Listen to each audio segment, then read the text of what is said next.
Welcome back to our channel. Good morning, good afternoon, good evening, your time. Thank you for your continued support. Welcome our old members to the new one. God bless you. The video you're about to listen to is the interview with NNAMDI Kanu by Simon, where he asked him about the ICC human right and he threw more light into it. You do not want to miss this interview. Guys, please do us a favor. Please do not leave this place without subscribing. Subscribe and keep the bell on so you do not miss any video. Please share out our video if you can and give us a like. We want to know your thoughts in the section below. We value it a lot. Guys, as you're supporting me, may the Lord support you in everything you lay your hands. Amen. Please watch. Forward. Could you tell our viewers a little bit about this application I've just mentioned to you, filed in 2016? In 2016, our lawyers, should I say our attorneys in Europe, approached the ICC to make or to present a very compelling case about the human rights abuses being perpetrated by the Nigerian government against the people of Biafra. As you well know, Goran did a very wonderful work. That was in 2016. Also in 2017, additional work was done by our lawyers here in the United States of America. In 2018, additional work was done by our lawyers back home. In 2019, we hired one of the top human rights lawyers in the world to litigate this very matter before the ICC against the Nigerian government. In that same 2019, and as you said, I believe for the very first time, I'm providing clarity on this very matter, I went to the ICC myself. I went to ICC myself. I was deposed. I told them exactly what was happening. They said we shouldn't discuss it when we go outside, and we've been waiting. Since 2019, we're in 2021. And instead of doing something about the, should I say, the very relentless pursuit of the Biafran people, the Nigerian government has been emboldened, the zoo has been emboldened into killing our people, not just killing us.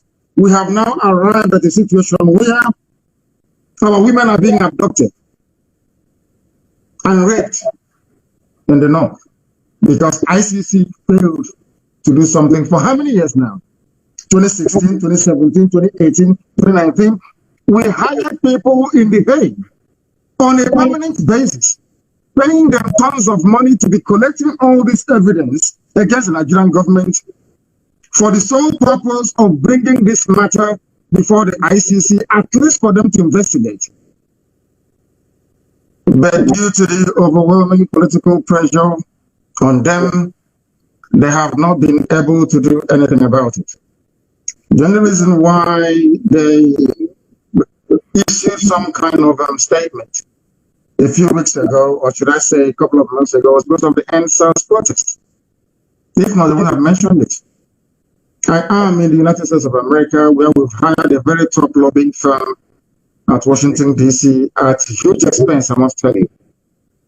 You also know about the submissions we made to the United Nations and General Kalama's report. Everyone has read it. We went there, IPOB, she mentioned IPOB and Biafra. You can see that report on human rights abuses in the zoo. I have been to Geneva. I sat down with United Nations officials in Geneva. I have been to the EU. Most of them have been to the House of Lords to make a presentation before Baroness Cox. I have been to Capitol Hill here in the United States of America, in Washington, to present our case. So where else do you want us to take our cases to before something is done about it? These are the things that people don't understand. Most of the contracts, most of the work we are doing, you cannot see them. You cannot write about them or talk about them. If not for this very program, I won't be discussing this. But it's about time our people realize that we are doing all we can to present all this catalog of abuse and degradation before the conscience of the international community. But unfortunately, Britain is working for Nigeria. There is what I call a climate of neocolonialism still prevalent in Nigeria, and they still see Nigeria as a contraption they created. They still see Nigeria as a place they can come to Biafra and take our oil and gas without paying for it. Therefore, anything that can sustain the false unity of Nigeria is what they are going to encourage. They see Biafra agitation as an antithesis to that very plan which they have, which is to keep this contraption together for them to have unfettered and unrestricted access to our resources.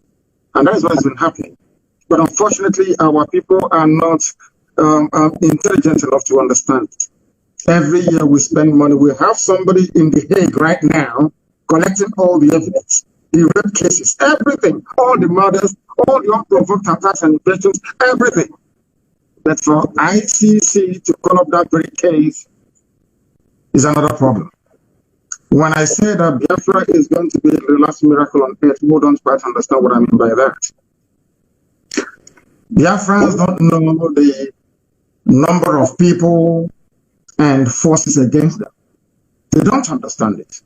Those of us at the cold face of this struggle, deep inside it, we know who our enemies are, and they are numerous. But I am very, very confident of victory because the God we serve is the one that made this very universe, and his words must prevail. And on that very promise, we anchor our hope, we rest all that we are doing to restore Biafra. And we know that in the end that Biafra will come. We have a lot of enemies, you know. We've not done anything to them. It's Biafrans that built America. We built this very country that I'm in today. Biafrans built the United States of America. The majority of all the hard-working free men and women they took from the western coast of Africa, they shipped them to the USA. They are the ones that made this country great. So they see something in us that we cannot see. They know we are very productive. They know we are hardworking.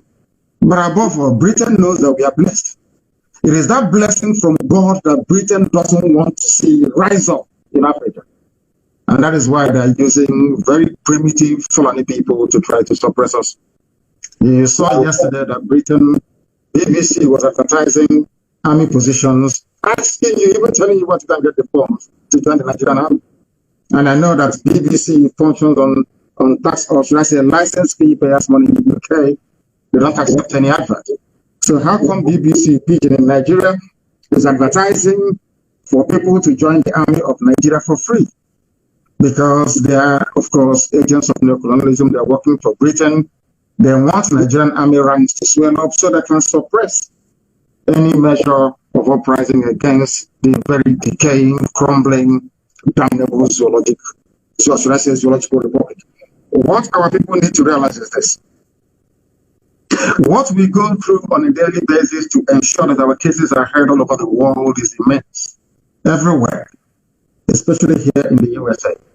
But if the world continues to turn a blind eye and they continue to kill, to rape, to murder, to slaughter people, to take our land, they expect us to put our hands and do nothing?